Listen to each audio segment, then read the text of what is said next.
नमस्कार and welcome you to world affairs. मैं हूं Prashant Dhawan. Now recently France ने वोट किया है कि क्या हिजाब को भी स्पोर्ट्स में बैन करना चाहिए या नहीं करना चाहिए। यहाँ पर आप देख पाओगे, इस पे आर्टिकल है, France votes to ban Muslim women from playing sports with हेडस्कार्फ्स।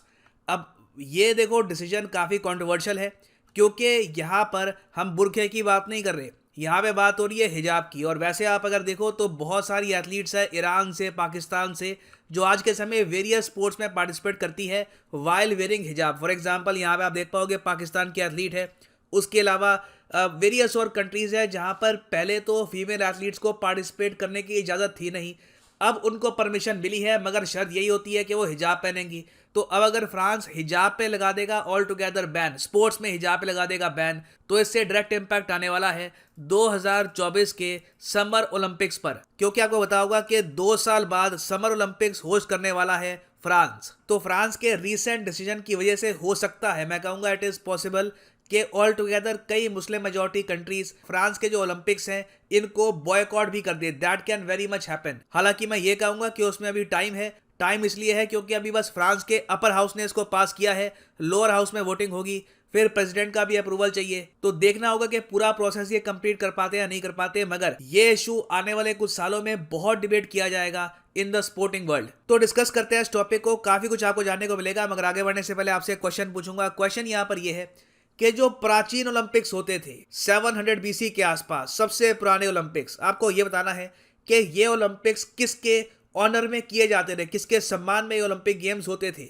Option A Zeus, option B Greek लोग, ऑप्शन सी रोमन्स, या फिर option D the Huns. Comment section में करो उत्तर, सही आंसर आपको मिलेगा वीडियो के एंड में। अब देखो, फ्रांस को काफी बार कहा जाता है यूरोप का कल्चरल कैपिटल, क्योंकि फ्रांस से बहुत सारे मशहूर आर्टिस्ट निकले हैं जो आज के समय यूरोप में गैस्ट्रोनॉमी लोग प्रैक्टिस करते हैं। जो शेफ्स की सारी आप कह लीजिए टेक्निक्स है वो फ्रांस से ही निकली है। और फ्रांस काफी बार जो चीज स्टार्ट करता है, जो नया आइडिया निकालता है, धीरे धीरे पूरा यूरोप उसको कॉपी करना स्टार्ट कर देता है। फॉर एग्जाम्पल, फ्रांस वो पहला देश था जिसने अप्रैल 2011 में ये कहा कि ये लोग कंप्लीट बैन लगाएंगे ऑन बुरखा। France was the first European country to do this. और उसके बाद इवेंचुअली धीरे धीरे सारे यूरोप ने फ्रांस को कॉपी किया।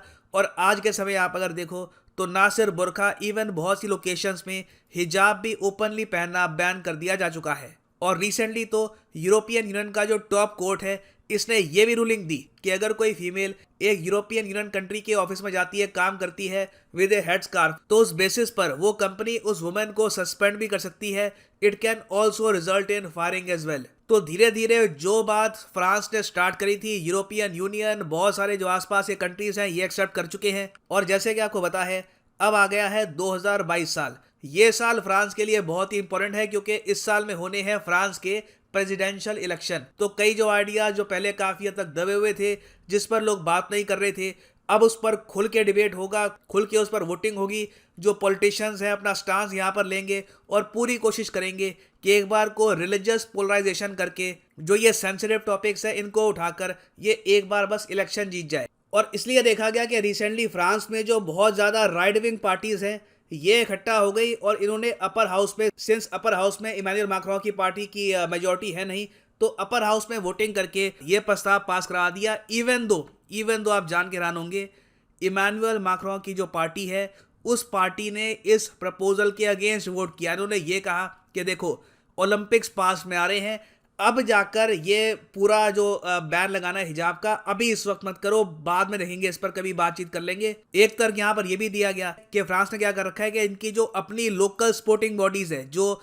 फुटबॉल देखती है फ्रांस में, जो इनका डोमेस्टिक फुटबॉल होता है, जो इनकी डोमेस्टिक चैंपियनशिप होती है, वहां पे ये ऑलरेडी मुस्लिम वुमेन के लिए हिजाब बैन कर चुकी है। ये कह रहे हैं कि ऑल टुगेदर पूरे फ्रेंच लॉ का पार्ट मत बनाओ कि हिजाब पहन के या फिर हेड कवरिंग पहन के आप स्पोर्ट्स खेल ही नहीं सकते। इससे ऑल टुगेदर कई जो फीमेल एथलीट्स हैं सऊदी अरेबिया की, ईरान की, पाकिस्तान की और कई और कंट्रीज की, वो तो बिल्कुल पार्टिसिपेट ही नहीं कर पाएंगी और इससे फ्रांस का नाम खराब होगा। तो इवन दो इमैनुअल मैक्रों पर रिसेंटली काफी आरोप लगा है इस्लामाफोबिया का, इमैनुअल मैक्रों के अंडर ही फ्रांस में कई जो मस्जिदें हैं ये बंद करी गई हैं। मगर जो ये हिजाब वाला इशू है रिगार्डिंग स्पोर्ट्स, यहाँ पे Emmanuel Macron right wing political parties का साथ नहीं दे रहे।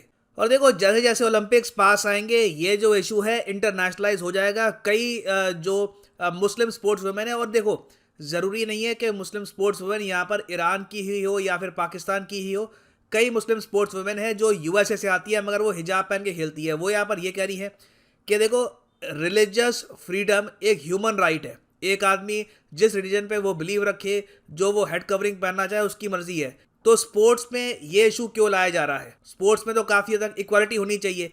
तो ये एक बहुत ही ज़्यादा कॉन्ट्रोवर्शियल एक डिसीजन है और इन द फ्यूचर आप देखोगे कि फ्रांस में किसी ना किसी लीडर को एक बड़ा स्टेप लेना होगा।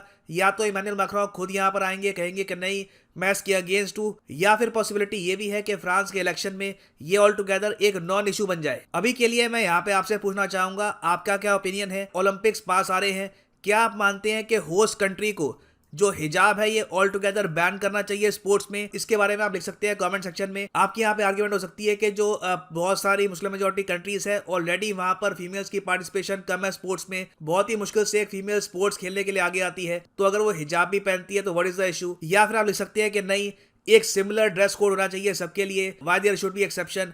तो लिखिएगा इसके बारे में कमेंट सेक्शन में, मैं जानना चाहूंगा आपका ओपिनियन। ना वापस आते हैं अपने क्वेश्चन पे कि एंशिएंट ओलंपिक गेम्स जो थी वो खेली जाती थी किसके ऑनर में? तो सही उत्तर यहाँ पे है ऑप्शन ए, जियस।